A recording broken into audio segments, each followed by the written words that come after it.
Alright, techies. Alright, we have our tags here on the left pane.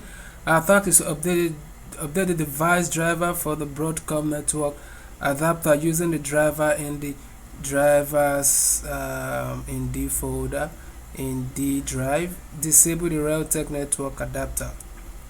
Alright, so we have two things. Number one is to update Broadcom. So let's start up. We'll go to device manager.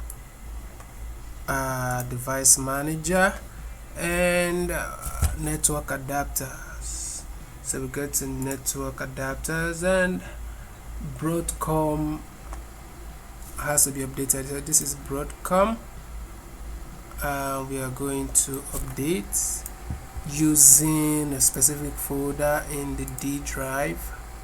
So let's go to the D drive.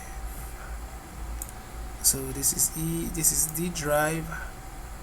Okay, and D drive driver. So inside the D drive we have a folder named drivers.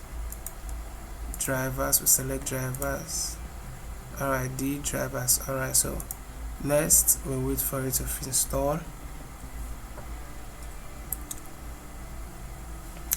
Alright, Windows has successfully updated your driver software. So we'll close this.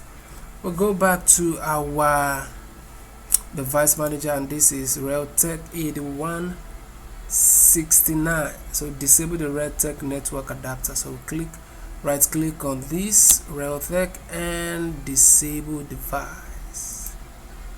Yes, we want to. So is there any other thing? That is all. We'll close this and we'll check our answers. Everything is 100% correct. If this was helpful to you, you might want to consider sharing, like, comment, and subscribe. Thank you for watching. I will see you in the next one.